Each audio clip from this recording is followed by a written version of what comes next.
Globalization touches people in almost every part of the world. Technology has shrunk the globe.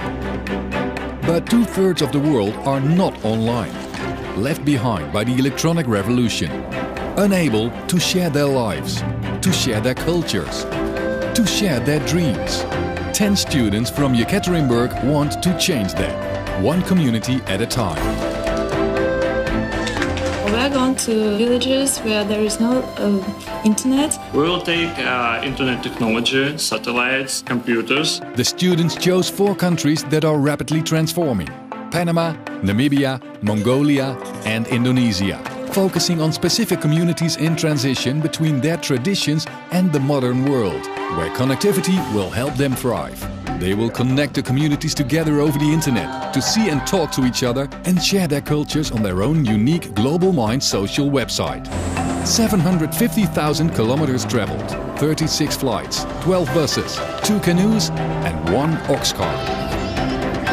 In Yekaterinburg, we want to connect humanity in one conversation, in one global mind.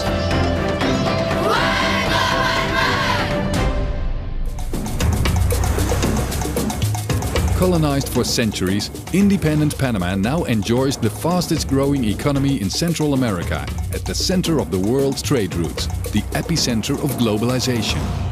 But in the rainforests far beyond Panama City, there are still people untouched by the electronic era. Now we are going on the Sakwe River. We have our satellite dish and we will be in the village in 1 hour. The Mbira Drua people live in the traditional way that their ancestors have lived for generations. We brought to the children laptops, iPads, printers and satellite dish. These tools will rapidly accelerate the village's transformation. Meanwhile, 14,000 kilometers from Panama, the other team reached Mongolia, where energy production and mining has fueled an economic boom.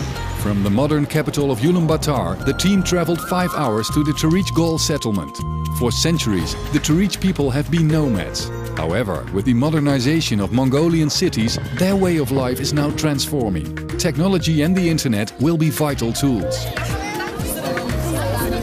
This was the first time the students had ever used computers, but they learned instantly, with fascination and enthusiasm. But connecting these computers to the internet in the middle of the jungle was a much bigger challenge. And also a first. These new participants of the digital era will see and talk to each other via satellite video conference.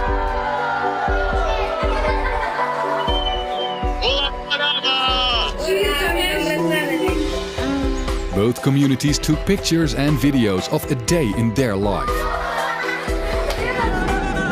On both sides of the globe, the children shot, edited and then shared their day in the life videos with the world by uploading them to the Global Mind website. They will write history of Mongolia. After a week in the villages, it was time to say goodbye. For now. Thank you all for teaching us about your culture. We want to thank you by inviting a student and a teacher to visit us in Yekaterinburg.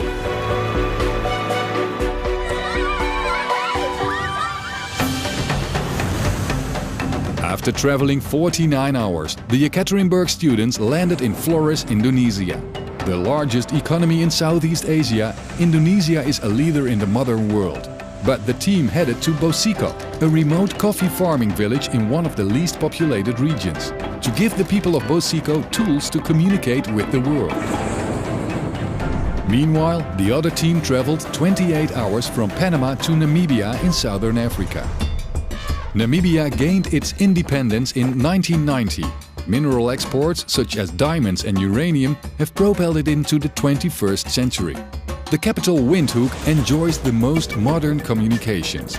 But, as in all countries, the more remote communities tell a different story.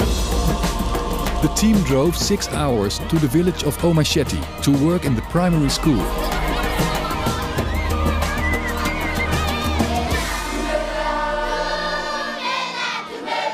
Currently, we are having 330 learners. Most of them are orphans and their parents died from AIDS. They want to know They want to learn. The school currently lacks resources to quench their thirst for learning.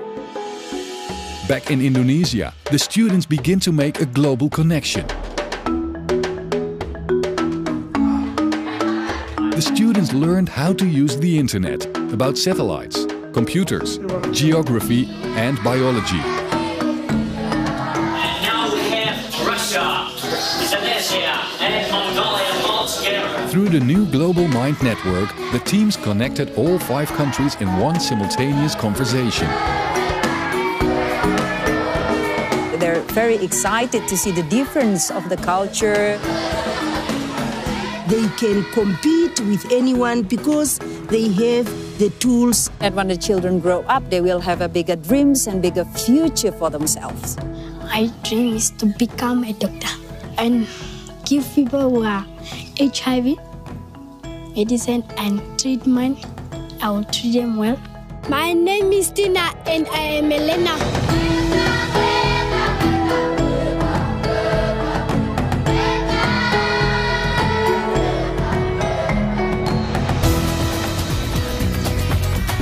These young reporters are excited to show the world how they live. On the other side of the world, in Indonesia, the contrast of countryside and culture couldn't be greater. Today, these children get to share their lives through the Global Mind website, like their own private Facebook. So, while globalization is shrinking the world, to these children it is rapidly expanding. Who wants to go to Ekaterinburg? Emotion transcends cultural differences. Through passion, hard work and innovation, these Ekaterinburg students were able to shrink time and space, to celebrate the uniqueness and surprising similarities between communities all around the world. But there are more countries and more communities, so this is just the beginning.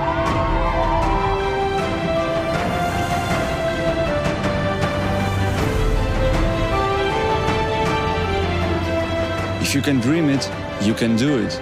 If you can do it, you should do it. One global mind. One global mind. Global mind. Global mind.